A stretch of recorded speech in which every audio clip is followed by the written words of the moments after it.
दोस्तों मैं हूं आदिल खान आज़ाद। आज है 25 फरवरी 2025। आप देख रहे हैं आज़ाद बोल इंडिया पर मिडिल ईस्ट मॉर्निंग न्यूज़। इस शो में आज आपको दिखाएंगे इजरायली डिफेंस मिनिस्टर का ऐलान, लंबे वक्त तक वेस्ट बैंक में डेरा डाले रहेगी आईडीएफ, वेस्ट बैंक कब्जाने के आसार, गजा में जंग वापस शुरू होने का खतरा, हमास ने कहा 620 फिलिस्तीनियों की रिहाई तक नहीं होगी आगे की कोई बातचीत, इजरायली एयरफोर्स ने की गजा में air strike, rocket launching sites उड़ाने का दावा, लेबनानी प्रेसिडेंट ने ईरानी डेलीगेशन के मुंह पर कहा अपनी जमीन से दूसरों के फायदे की जंग की इजाजत नहीं दे सकते हम। जॉर्डन जा रहे अहमद अल शरा, इधर इजराइल दे रहा सीरियंस को नौकरी का लालच, टारगेट पर सीरिया का बड़ा हिस्सा। और रमजान शरीफ में उम्रा करने का है प्लान तो हो जाइए होशियार, एक वैक्सीन लगवाए बिना नहीं मिलेगी मक्का में एंट्री। सवाल खैर, सुबह की शुरुआत सॉफ्ट खबर से करते हैं। रमजान शरीफ का पाक मुकद्दस महीना शुरू होने वाला है। आप में से बहुत से लोग या आपके अपने उम्रा पर जाने का प्लान बना रहे होंगे, लिहाजा पहली खबर इसी को लेकर दिए देता हूं, क्योंकि आज इस खबर पर आज अगर आप अमल करते हैं तो अमल करने वालों को भी कम से कम 10 दिन बाद उम्रा पर जाने की इजाजत मिल पाएगी। उम्रा के लिए मेनिंजाइटिस वैक्सीन लाजमी कर दी गई है। सऊदी हेल्थ मिनिस्ट्री ने इस बाबत एडवाइजरी जारी की है।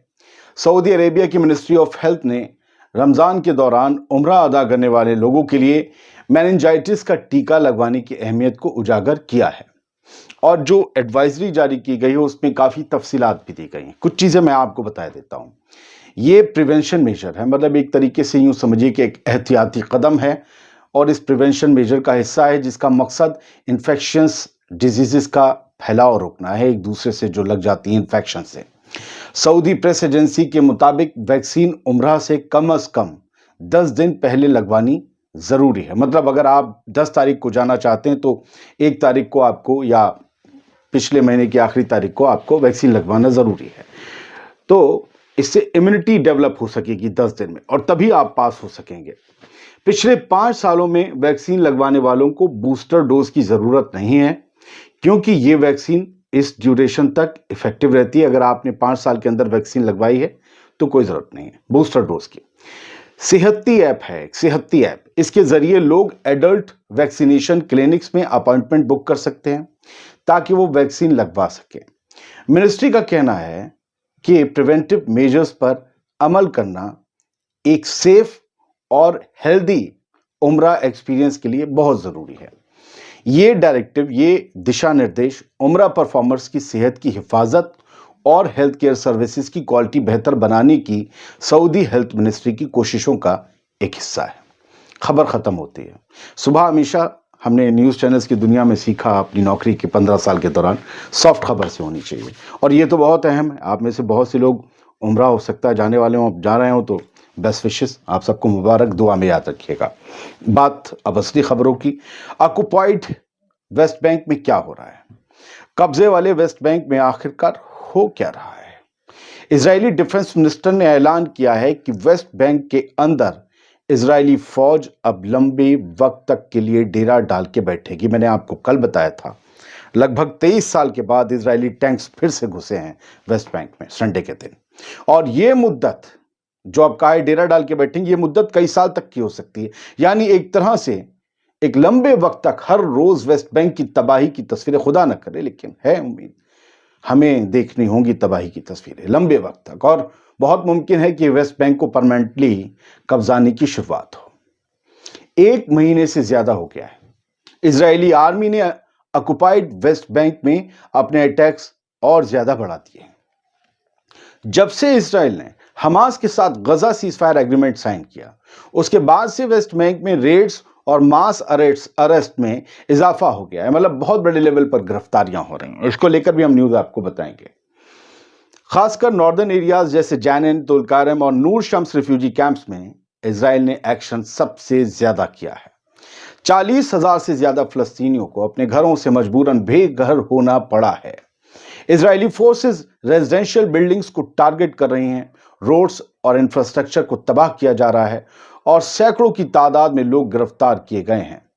इतवार को इजरायली आर्मी ने पहली दफा 20 साल के या 23 साल के बाद जेनिन में टैंक्स तैनात किए हैं, जो एक बड़ी एस्केलेशन है। ये कल मंडे को भी जारी रहा। Israeli defence minister Israel cuts ने जो कहा है उसे सुन लीजिए, वो इस पूरी खबर का सेंटर पॉइंट है। इजराइल काट्स कहता है कि फिलिस्तीनियों को वापस आने की इजाजत नहीं मिलेगी, यानी जो 40,000 बेघर हो गए उन्हें आने की वापस इजाजत नहीं मिलेगी उनके घरों में, और इजरायली फोर्सेस 1 साल या उससे ज्यादा तक वेस्ट बैंक में रहेंगे, इजराइल काट्स ने कहा है। इसका नतीजा क्या हो सकता है? 1 साल तक कैसे लोग रह लेंगे अपने घरों से? तो क्या होगा? एक चंक रिपोर्ट्स के मुताबिक इजरायली आर्मी मिलिट्री कॉरिडोर्स बनाने की प्लानिंग कर रही है, गलियारे और जमीन को घटा दिया जाएगा अपने लिए सेफ पैसेज, जो एक लंबे और ज्यादा इंटेंस ऑपरेशन का इशारा है।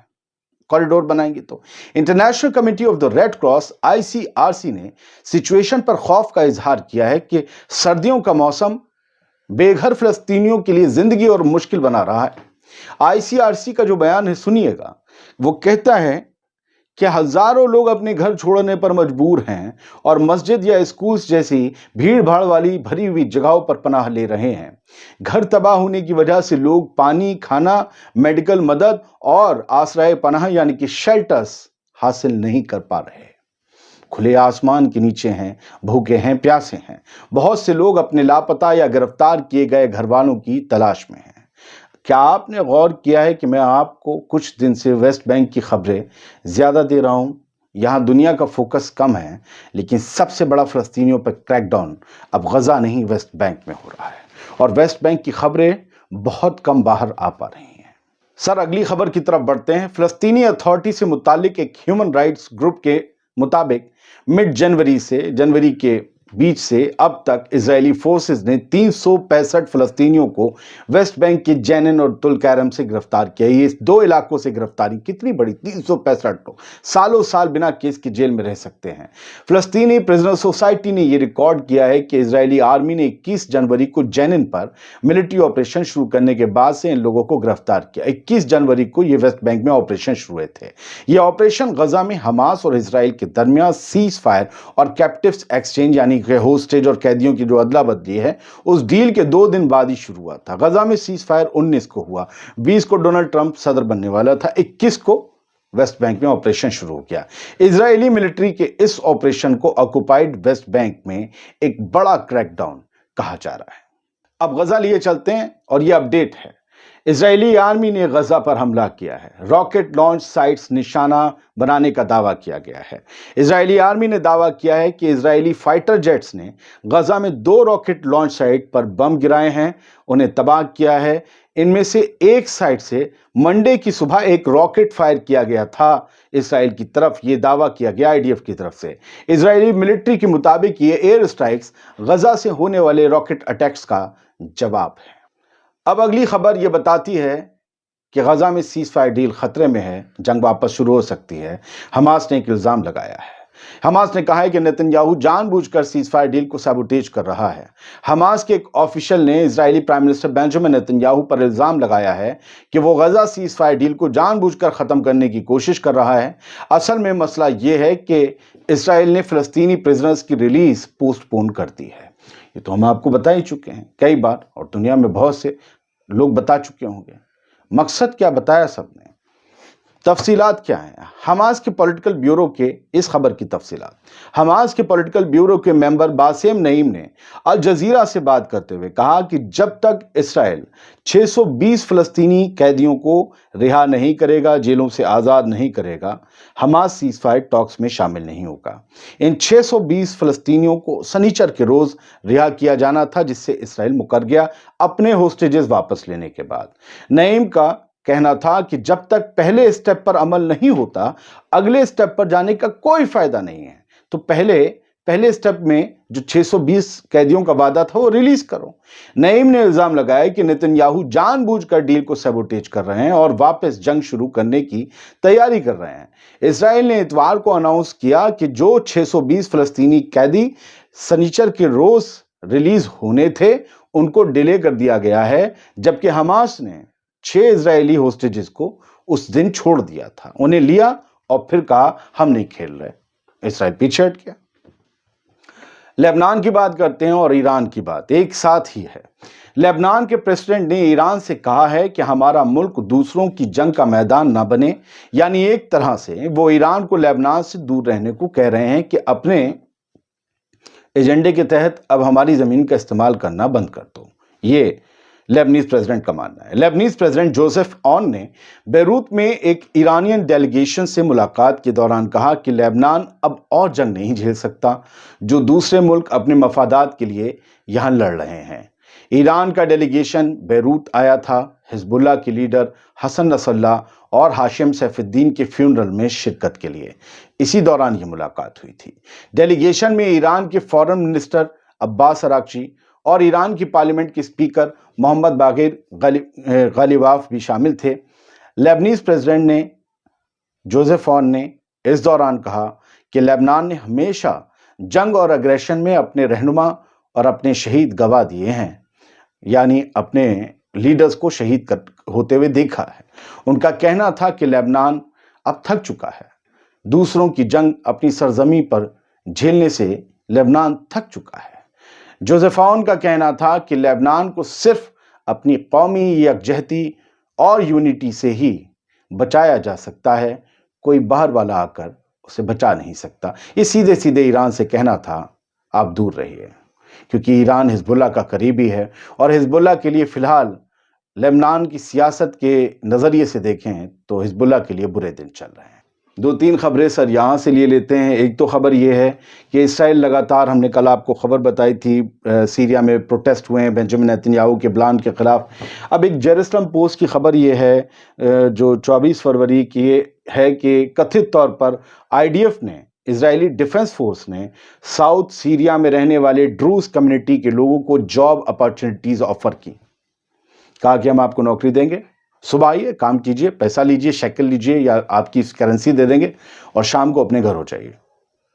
ड्रूज कम्युनिटी के लोगों को अगर अच्छी जॉब मिलेगी फिर वो क्या कहेंगे कि हम जिस मुल्क के साथ हैं वहां तो हम पस्त हैं, तो हम फिर उस मुल्क के साथ रहें जो हमें खुशहाली और मोटा पैसा दे सकता है। अब इसमें शर्त यह होगी कि आप माइग्रेट करके इसराइल के कब्जे वाले इलाकों में नहीं आएंगे, बल्कि आप अपने ही इलाकों में बगावत करें ताकि हम उस इलाके को कब्जा सकें और कहा जा सके कि ये तो आवाम की ख्वाहिश थी। मोटा पैसा, पैसा हर जगह चलता है। It's been claim that IDF offered, ये दावा किया जा रहा है, क्लेम देखो पक्का नहीं है, अभी भी इजरायली अखबार भी क्लेम कह रहा है, लेकिन ये हो सकता है। सीरिया के लीडर, ये सीरिया में चल रहा है और सीरिया के लीडर कहीं और चल रहे हैं। सीरिया के लीडर अहमद अल-शरा जॉर्डन जा रहे हैं। वो अभी आसपास के और तमाम गल्फ कंट्रीज जो हैं उनसे ताल्लुकात वसी कर रहे हैं ताकि सीरिया पटरी पर आ सके। से जॉर्डेनियन सोर्सेस, ठीक है। अब देखिए, मैंने एक चीज़ सोची, कई लोग सीधा अल-शरा को गाली दे सकते हैं। मैं कहता हूँ ज़रा इस नज़रिए से भी कभी सोचने की कोशिश करें हम भी। मैंने एक और नज़रिया सोचा। अभी तक तो मैं इनकी खामोशी पर तंज करता था कि ये बंदा पटरी पर लाने की कोशिश कर रहा है पूरे अरब वर्ल्ड और पूरे यूरोप से। अभी सीरिया पर लगी पाबंदियां जो असद के दौर में लगी थी वो हटवाने की कोशिश कर रहा है अहमद अल-शरा। लेकिन जब ये पाबंदियां हट जाएंगी तब भी सवाल ये कि आईडीएफ से मजबूत, अभी अगर ये आईडीएफ से लड़े तो क्या होगा, इनके ऊपर बम भी गिरेंगे और जो भी है जैसा भी है, और तबाही मचाएगा इजराइल, और इन पर यह होगा कि तुमने आते ही जंग शुरू कर दी। तो ये अभी अपना गुडमैन फेस दिखा रहे हैं, अच्छा चेहरा। उसके बाद फिर शायद ये अपना एग्रेशन दिखाएं, क्योंकि अभी ये कोट पैंट पहन चुके हैं वर्दी उतार के, इसलिए वर्दी फौरन डालना नहीं चाह रहे। ये दुनिया को दिखाना चाह रहे हैं कि हम एक जेंटलमैन हुकूमत बनाना चाहते हैं। लेकिन अगर इस जेंटलमैन बनने के चक्कर में सीरिया की जमीन का बड़ा हिस्सा परमानेंटली इनके हाथ से निकल गया, क्या फिर ये टैंक के जोर पर वापस ले पाएंगे? वो तो हर रोज तबाह कर रहा है इसराइल। खैर, दोनों सवाल अब भी यहां आ गए, दोनों बातें, दोनों रुख। चलिए बढ़ते हैं। सूडान की मिलिट्री ने आरएसएफ से एक क्रूशियल सिटी हथिया ली है वापस। आरएसएफ को पीछे खदेड़ दिया गया है और इस सिटी का नाम है उबैद, और यहां पर अपना झंडा फिर से लहरा दिया है। आरएसएफ को बड़ा नुकसान पहुंचाने का यहां पर सूडान की आर्मी ने दावा किया है।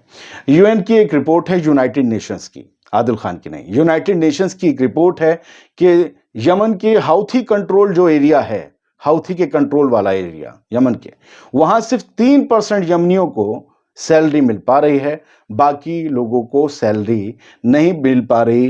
गुर्बत अलग से थी, पहले से थी यमन में, उसके बाद फिर यमनी कंट्रोल एरिया में पाबंदियां भी बहुत हैं, क्योंकि इन्हें एज अ हुकूमत तो तस्लीम नहीं किया जाता। अब्बास अरागची ईरान के फॉरेन मिनिस्टर, उन्होंने कहा है कि इजराइल की जो वेपन ऑफ मास डिस्ट्रक्शन है वो इस पूरे रीजन और ग्लोबल पीस के लिए, आलमी अमन के लिए एक सीरियस थ्रेट है, एक बड़ा खतरा है। Weapon of mass destruction Israel के, इस खबर को तफसील में जाकर पढ़ा जा सकता है, लेकिन कोई जरूरत नहीं। एक खबर है सीरिया से ही, वहां एक और मास ग्रेव मिली है जिसमें सैकड़ों लोग, कई लोग, दर्जनों लोग दफन थे, और ये सीरिया की कैपिटल दमस्कस में ही मिली है। ये बशर अल असद के जो जालिम राज था उस दौरान लोग मारे गए थे। बताओ, इन्हें छुपाकर दफनाने की क्या जरूरत थी? कब्रिस्तान में दफना देते। इन्हें इलीगली पकड़ा गया होगा, इलीगली इन पर जुल्म किए गए होंगे और इन्हें मारकर दफना दिया गया एक साथ, ताकि कभी ये जुल्म और जुर्म बाहर ना आ पाए। बहुत बहुत शुक्रिया। मिडिल ईस्ट मॉर्निंग न्यूज़ आप देख रहे थे। खुश रहिए, सलामत रहिए।